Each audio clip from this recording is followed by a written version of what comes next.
तो fire fire fire, वो कुछ नहीं होता, बकवास है। याद रखो, दुश्मन इस फायर का मजाक बनाए, लेकिन याद रखना यही फायर है जो शैतान को हमेशा शर्मिंदा रखे। अगर कोई मूर्खता की बात करे तो आपको क्या करना चाहिए?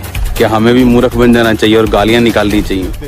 ਇਹ ਚਾਰ ਸੂਈ ਵੀ ਲੱਗਣੀ ਚਾਹੀਦੀ ਹੈ। ਪਖੰਡ ਕਰਦਾ ਹੈ, ਇਹ ਪਖੰਡ ਕਰਨ, ਇਹ ਡਰਾਮੇ ਕਰਨ, ਸਾਰਾ ਸੰਵਿਧਾਨਿਕ। ਜੇ ਕੋਈ ਇਹਨਾਂ ਨੂੰ ਨੰਗਿਆਂ करे तो गैर संवैधानिक। के बदले गाली दो, परंतु इसके विपरीत आशीष दो, क्योंकि तुम आशीष के वारिस होने के लिए बुलाए गए हो। आमीन। एक होता है कि तुम, जब विरोधी तुम पर इल्जाम लगाता है, जब वो तुम पर अटैक करता है, एक होता है बोलना ही नहीं है, मुंह बंद कर लेना है। वो भी गलत है। वो भी क्या है? बाइबल कहती है अपने विरोधियों को नम्रता से उत्तर दो, सही रीति के साथ उत्तर दो, ताकि उनका मुंह क्या हो जाए? बंद हो जाए। क्योंकि तुम्हारे वचनों में सच्चाई है, तुम्हारे वचनों में ताकत है, तुम्हारे पीछे परमेश्वर खड़ा है। आपने इस लड़ाई को शारीरिक लड़ाई बना दिया, और जब एक क्रिश्चियन शारीरिक लड़ाई लड़ने के लिए चला जाता है, वो थक जाता है, क्योंकि वो थकावट फिर परमेश्वर की ओर से होती है।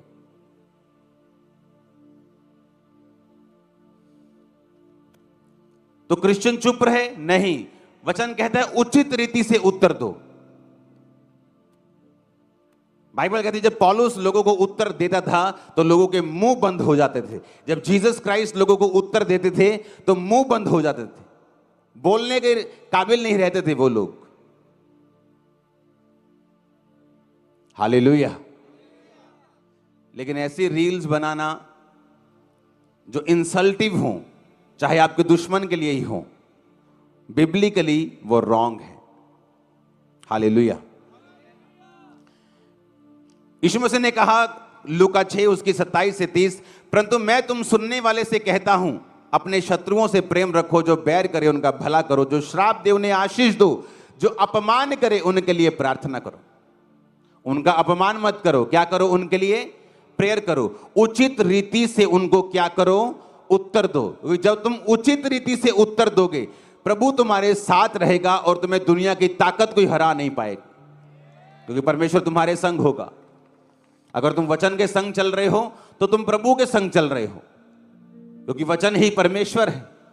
अगर तुम वचन को अपने सामने रख के चल रहे हो तो तुम परमेश्वर को अपने सामने रख के चल रहे हो। अगर तुम वचन को अपनी लाइफ में अपना के चल रहे हो तो तुम परमेश्वर को अपनी लाइफ में अपना के चल रहे हो। तो जब परमेश्वर तुम्हारी जिंदगी में होगा, कोई भी तुम्हें हरा नहीं पाएगा। आमीन। उत्तर देना है तो बिब्लिकल देना है, मुंह बंद करने वाला देना है, ठोक के देना है, परवाह नहीं करनी है, क्योंकि खुदा हमारे साथ है। हमारा हिस्सा भारा रहता है, चाहे हम एक भी हो तो भी भारी है। हालेलुया। क्योंकि परमेश्वर ने कहा अपने वैरी को इतना ही रखना है कि उसको तुम मसीह में लेके आ सको बाद में। हालेलुया। उसे वचन का पता हो कि मेरा पाला किन से पड़ा है। तो जब हम लड़ें तो हमारी लड़ाई आत्मिक हो, तर्कों की हो, उचित शब्दों की हो। प्रेज द लॉर्ड से शुरू करके तो प्रेज द लॉर्ड से ही एंड किया जाए। बीच में अपने क्वेश्चंस रखे जाएं जिनका जवाब वो कभी नहीं दे पाएंगे। लेकिन अगर गालियों से शुरू करेंगे, मेरा बाप आया, तेरा बाप आया, तो नीचे हम कुछ प्रेज द लॉर्ड लिख नहीं पाएंगे। हालेलुया। तो हमें यह बात हमेशा याद रखनी है कि हमारा दुश्मन इंसान नहीं है, ये एक बहाना है इंसान की विरोधता अपने प्रचार को उस कोने में लेके जाने की जहां आपका प्रचार नहीं पहुंच रहा था, लेकिन आपका दुश्मन आपका दोस्त की तरह खड़ा होकर उसको लेके जा रहा है। करेंगे और कल हमारा क्या होगा, कल हमारे बच्चे स्कूल जाएंगे कि नहीं जाएंगे, कल हमारे जिंदगी में कुछ खुशियां आएगी कि नहीं आएगी, कल हमारे जीवन में जो हम चाहते हैं वो पूरा होगा कि नहीं होगा, हमारी सेहत कल कैसी रहेगी और हमारा परिवार सुरक्षित रहेगा कि नहीं रहेगा। ये कल आपको रोज कहीं ना कहीं एक क्वेश्चन मार्क जरूर देता है। मैं जानता हूं कि जो परमेश्वर को जानते हैं वो ऐसी बात कभी नहीं करते और ना ही ऐसा सोचते हैं, पर शैतान हमारे चारों ओर है।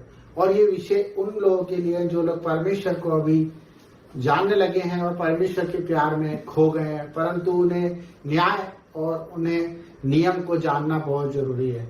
क्योंकि कल परमेश्वर ने हमारे लिए क्या रखा है, अगर हम इसको जान गए तो शायद हम कल की चिंता करना बंद कर देंगे। जिस तरह परमेश्वर का वचन कहता है कि कल की चिंता ना कर, कल की चिंता आप खुद के लिए कर लेगा, आज के लिए आज का दुख बहुत काफी है।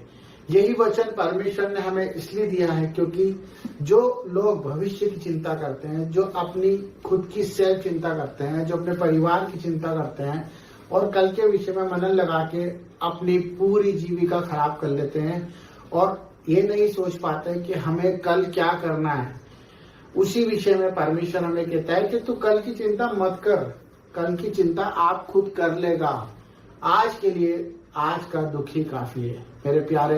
मेरे प्यारे मित्रों और प्यारे भाइयों, मैं आपको ये बताना चाहता हूँ कि परमेश्वर ने हमें ऐसा क्यों बोला है। क्योंकि परमेश्वर ये जानते हैं कि हमारे बच्चे उसके ऊपर विश्वास करेंगे। क्योंकि जो अनंत जीवन का स्वामी है, जो राजा होगा राजा है, वो हमारे कल की नहीं, वो हमारे जीवन की रक्षा करता है। हमारे पूर्वजों से उसने हमें गोद ले लिया है, उसने हमें मोल देकर चुकाया है और हमें स्वीकार करा है जिस भी हालत में थे हम।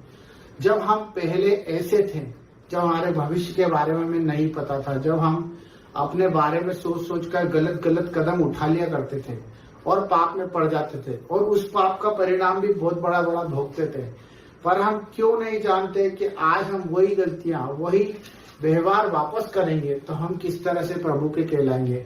जिस तरह से परमेश्वर ने हम पर दया रखी, अगर हम उस दया को जानना चाहें तो हम कैसे अपने आप को जान सकते हैं, कैसे जान सकते हैं और कैसे जान सकते हैं। ये वही वचन है जो परमेश्वर का हमें सिखा रहा है कि तुम कल की चिंता मत करो।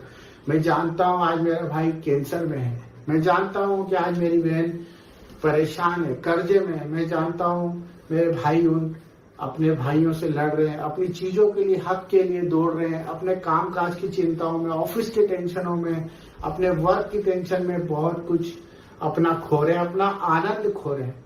मेरे भाई बहनों, ये विषय परमेश्वर ने हमें इसलिए दिया कि जब हम इस चीज को छोटा करेंगे, अपने कामों को अनुशासन से करेंगे, नियम से करेंगे और अपने मुख पर सच रखेंगे, हमसे जो होता है हम उसी को करें। हमारी आंखें जितना देखती हैं हम उसी को अपना काम का सोटा बनाया, उतना ही चले जितना हम चल सकते हैं। क्योंकि परमेश्वर ने हमारा बोझ अपने ऊपर ले लिया है।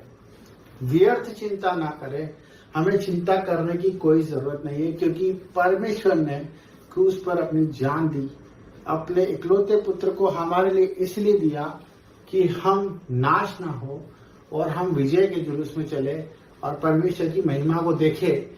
और परमेश्वर की महिमा जब ही होती है जब हम परमेश्वर के पीछे अपना क्रूस उठाकर चलते जाते हैं। तो मेरे भाई बहनों, ये आपको समझना है कि हम अगर कल की चिंता करते हैं तो परमेश्वर के उस नियम को तोड़ते हैं जो परमेश्वर ने हमारे लिए बलिदान दिया। अगर आप महिमा देखना चाहते हैं और परमेश्वर के कामों को देखना चाहते हैं तो आज के आनंद में खुशियों से जियो, आनंद से अपने परिवार के साथ खुशियां मनाओ और प्रभु की आराधना करो।